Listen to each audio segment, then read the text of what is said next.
Настоящий материал произведен свободным человеком, будущим иностранным агентом Петей, сыном рабочего и колхозницы, гражданином мира, вегетарианцем и странствующим самонареченным волхвом Контропом.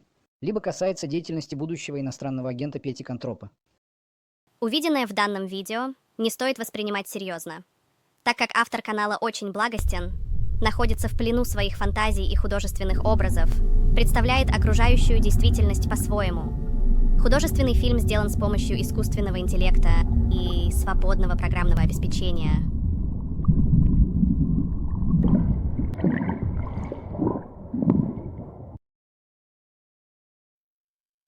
Приветствую оказавшихся по ту сторону экрана.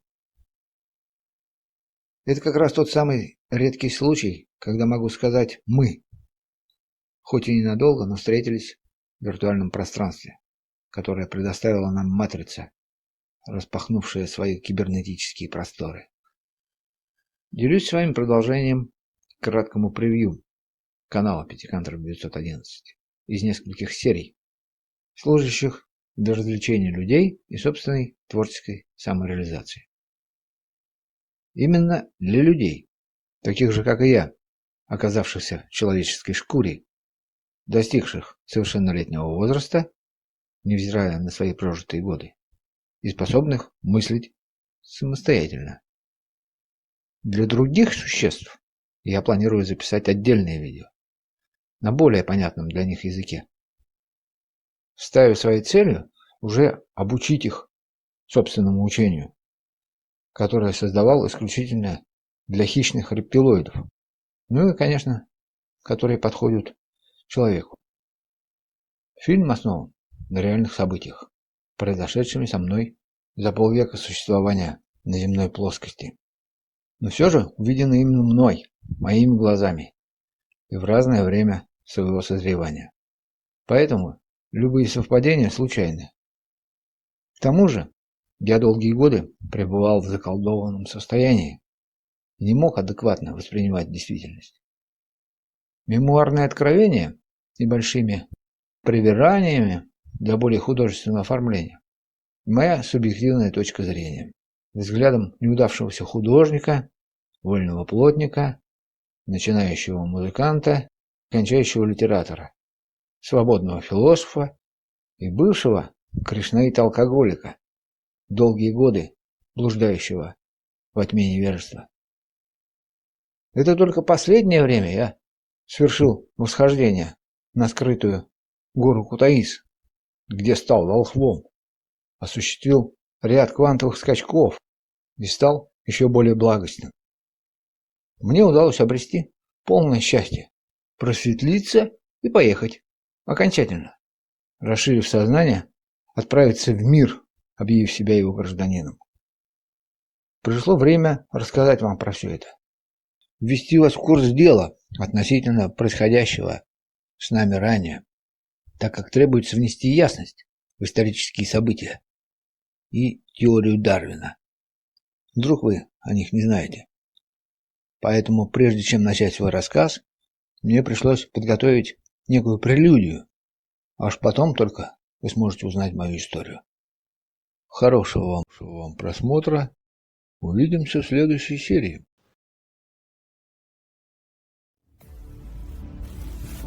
Прелюдия.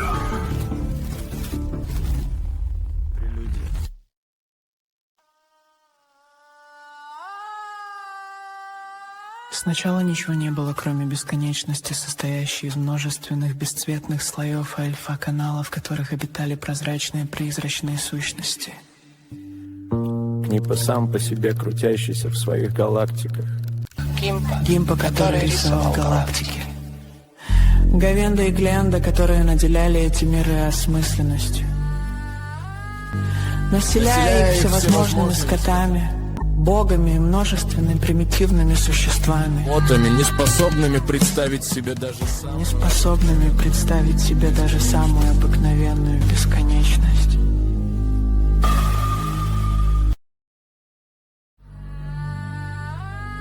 Да, и для новой версии улучшенных ботов, которые назывались Бади и имели оболочку с нервными окончаниями, ограниченный сроком хранения, для чего и понадобилось время.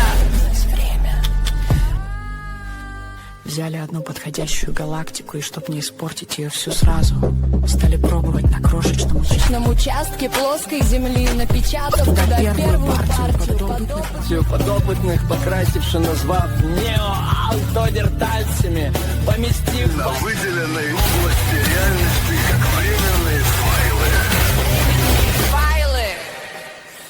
По замыслу Говинда эти боди должны были лучше эволюционировать, ощущая все на собственной шкуре. пройдя уроки, сменить временное собственное расширение на постоянное, чтоб превратиться в неких богов средней руки. Расширение на постоянное, чтобы превратиться в неких богов средней руки. Если научишься творить своей крови. Для их нормальной жизни научили самым популярным правилам игры. На этом кибернетическом поле экспериментов не убей, не укради, выбей глаз тому, кто тебе выбил его, чтоб не повадно было. И не предавай доверившегося за нарушение, которых предусматривалась блокировка или вообще удаление без восстановления с многократным форматированием и наделив чакрами низшего уровня, отправили мучиться. Но недоразвитые боди быстро забыли, чему их учили. И только воевали, сбивая стадо, и поубивав соседей, начинали драться между собой, превращались в животных, динозавров, обезьян и в окончательных боговых. Ни на что полезные были негодны, их раз за разом приходилось смывать наводнениями. Пятикантропы бились с гемамрилами, побеждали карманьонцев и ватерловыми, кутузы с наполеонами и наоборот, только забивая фоне центрального компьютера ненужными историческими событиями о победах и разгромах всех аппетитов.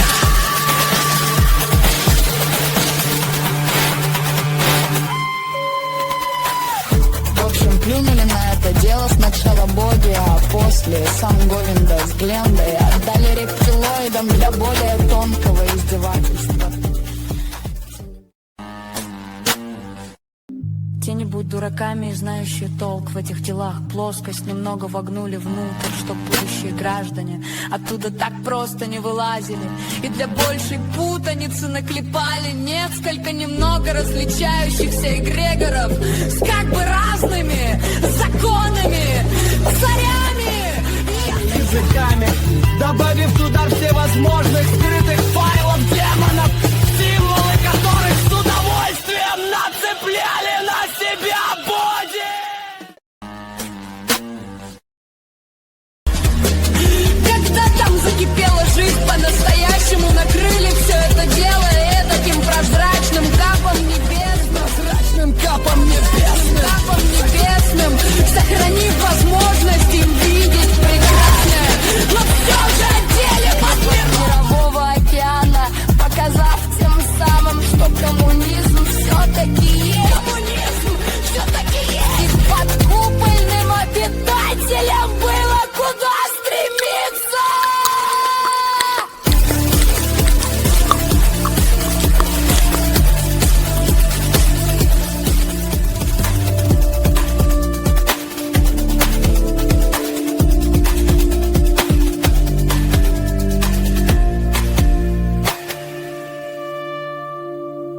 Время. Как известно, костлявая всегда крепко держит своих подопечных за разные места. И я не был исключением.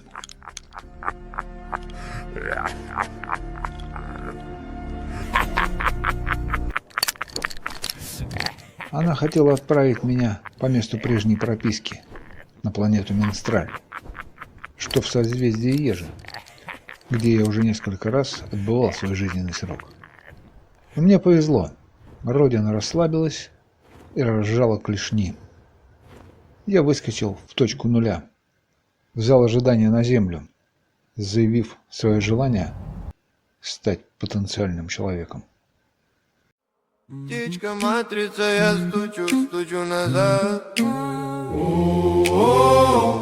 Выпал из ячейки, белый шум жевал года. Я считал чужие клетки, как стекло, как провода. В переулках из пикселей я шептал в пустой экран. Ты ж меня, большая птица, записала в чужой роман. Ку-ку-кура, принимай одного из пропавших сыновей. Я под крылья твои, ай-яй, я вернулся. Хоть стал чуть-чуть чужей. Огненно брежу. Я шепчу твои нули, единицы. Разреши мне снова дома объявиться. Если клювом щелкнешь на, если молчишь, тоже да. Я стою на самом краю, между был и иногда. Пусть растает старый страх, как рассвет над головой. Я приму любой твой выбор, только назови живой. Бу, орех или мочало. Люди, в отличие от менструалитян, имели собственную волю, имели возможность выбирать сложность своего путования и неотчуждаемые права. Менструалитяне же, про которых я расскажу вам в других сериях, вынуждены были перерождаться в зацикленные ловушки времени и привязаны к своей крабе, то есть судьбе, на которую они не могли повлиять. Можно было выбрать лайт-режим 15 или 25% и жить 3 или 4 жизни почти без бед. А можно поднять планку до 80 и горбатиться в кандалах до самой старости. Но не всем разрешено выкручивать колесо фортуны на такую мощность. Я двинул немного меньше разрешенного и не пожалел об этом, получив несколько лайков от своих зайцев-хранителей. Мочало – это опция от Книпы, которая упомянута только номинально и предусматривает существование с ячейкой только оперативной памяти, где после твоего обнуления вылетаешь, забыв обо всем с тобой случившемся.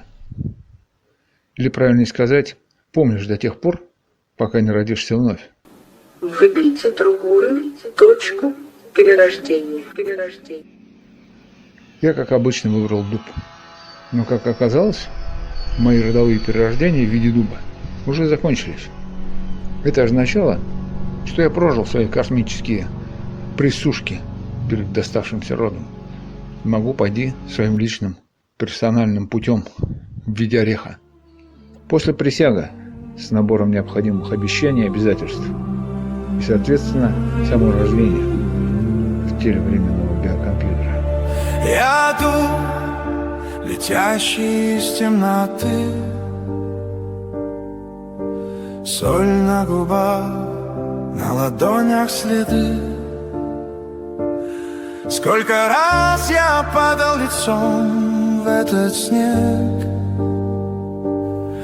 сколько раз притворялся, что я человек. Но я вижу в глазах отраженный огонь. Это я, это мой небесный погон. Я шепчу себе тихо, как клятву в ответ. Я дойду, я дожду, я включу свой рассвет.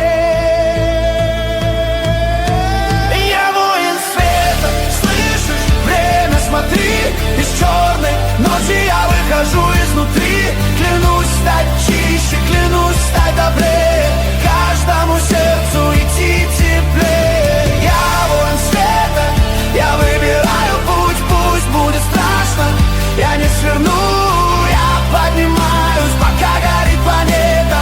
Я воин света. Нет, к холодной земле я вспомню всех. Я сам себе стану открытой дверью. Я воин света, слышишь? Время, смотри, из черной ночи я выхожу изнутри. Клянусь стать чище,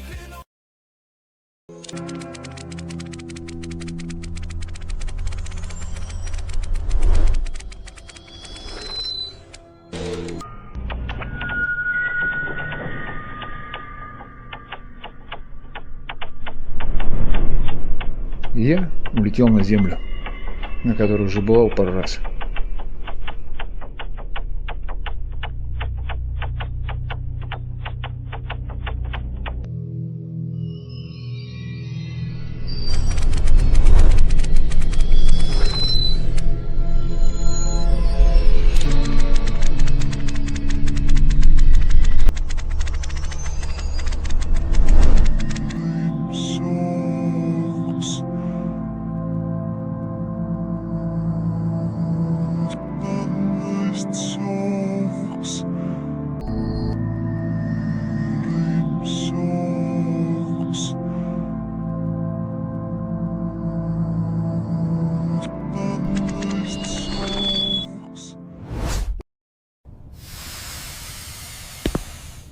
Теплым весенним днем в пятницу 13-го месяца Ниссана упоротый двойственный мир встретил меня прохладой и солнцем, записав в книгу живых. Северная Венеция, ее тогда называли Ленинград, встретил меня семьей Шабуршевичей, идущих как раз на нерест.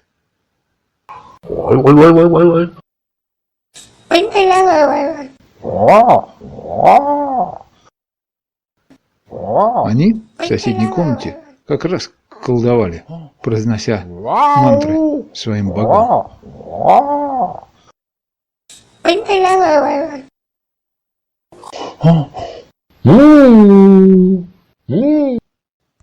А я ожидал появления нового ребеночка в их семействе.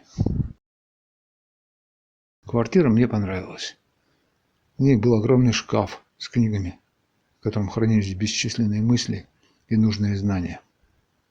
Шахматы, двигающиеся особым образом, и было пианино, ожидающее своего музыканта. Я уже знал, что это очень важная вещь для меня. Мне этих Шабуршевичей видеть было не обязательно. И даже не интересно, так как в этой семье я был всего лишь дубликат. Некий Нула. Вместо меня там воплотился мой космический аватар, ставший фантомным братом.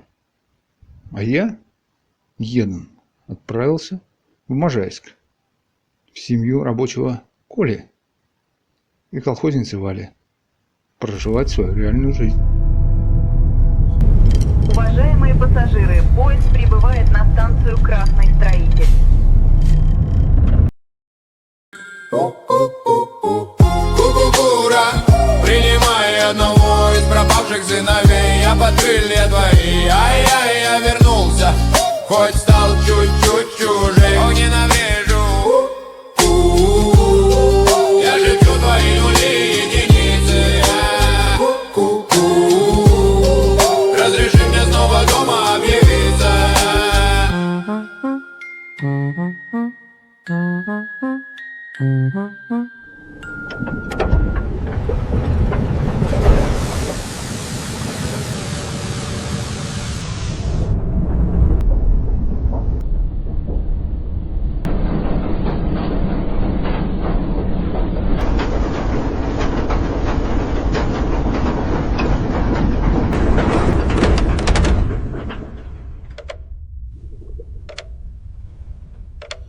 Это была первая серия мемуаров. Присоединяйтесь к каналу, будет интересно. Всего доброго.